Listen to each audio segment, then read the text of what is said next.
Guys, I want to let you in on a little secret. I'm not sure the world actually needed this car. It's the new BMW i3S, a sportier version of the regular BMW i3. And why am I not sure the world needed it? Well, that's because I would have thought that i3 buyers were more eco-conscious than speed demons. I would have thought that maybe they were more interested in lowering their emissions than lowering their 0 to 100 times.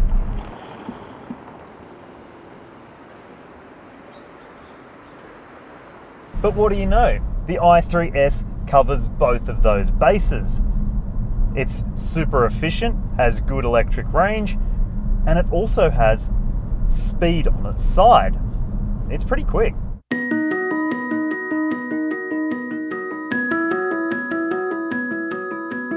BMW claims the i3S can sprint from 0 to 100 in 6.9 seconds, which is 4/10 faster than the regular i3. Being electric, you do get that whooshy feeling as soon as you put your foot down, and there's not too much noise inside, obviously. Without a combustion engine, you do have just the electric motor, a little bit of whir from that, and some wind noise from the mirrors, maybe a little bit of tyre roar as well, but it's pretty quiet. Speaking of the tyres, they're now 20 mils wider to enhance the stability and handling of the i3S. The previous model looked like it was rolling around on thin little bicycle tyres, but now it's definitely got the shoes to give you better grip. Sure, they're not the fatties that you get on a BMW X5, but they are 20-inch rims, so they fill the arches nicely. Not only is there extra width to the car's footprint, there's lowered suspension with adjustments made to the springs, dampers, and anti-roll bars. So they've gone all in. They want to make this sporty and fun to drive. Look, it is hard for an electric hatchback like this to not be fun to drive because inherently you've got instant torque and you've got low center of gravity, which does help in corners. It feels pretty planted. The electric motor in the i3S produces 135 kilowatts of power and 270 newton meters of torque. Those are pretty decent figures, and they represent a bump of 10 kilowatts and 20 newton meters over the standard i3. Yep, you can still get the regular i3 if the S isn't for you, and it's $1,200 cheaper. But for me, the S is the best $1,200 you'll spend if you're looking at a BMW i3. But in either version, you're getting a pretty fun little car to drive. Being rear-wheel drive and not having conventional gears to contend with, the i3 is a pretty sporty drive experience. There's even a sport mode in the i3S if you want some lead-footedness in your life. Sure, it isn't super quick like a Tesla, but if you put your foot down, it will throw you back in your seat.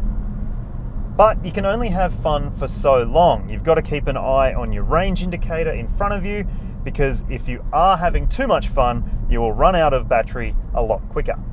That's because the range for the i3S is claimed to be up to 200 kilometers in daily use. It'll be less than that if you're hard on the go pedal, but if you're one of those eco guys or girls, you'll get better than that. And to speak in geeky electro talk for a second, the i3S's power consumption is rated 14.3 kilowatt hours per 100 Ks. All i3S models now have blackened wheel arches, which help hide the wider wheels, and there are new colours and a new blacktop finish as well. At least the i3S is clearly different from the regular i3. My favourite part of all is the interior. It feels like an expensive furniture shop in here. And it's even more impressive when you consider the so-called lodge interior fitted here has things like olive leaf extract to tan the leather.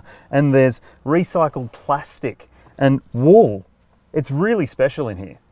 The cabin also benefits from BMW's new 10.25-inch media screen, which is bright and impressive. Plus it has the new iDrive 6 media control system, which is much more intuitive than the old one.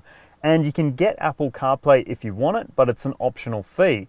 Thankfully, you can do it wirelessly in the i3, which is really clever because you don't want to have any messy cables dangling around. You wouldn't see that in an expensive furniture shop, would you? Now, let's have a look in the back seat. it's hardly what you'd consider a family car, but with these rearward opening back doors, it's not really a conventional option. But it's more practical than a 3-door hatchback, for example, and when I'm in the back, I'm actually quite comfortable. My driving seat is set for my height, about 6 foot, and I could sit here comfortably for a little while. And if you have kids, there are dual ISOFIX points and top tether as well. But the boot certainly isn't big enough for a full family's worth of luggage. You could definitely fit a couple's worth of weekend bags in there, but not much more.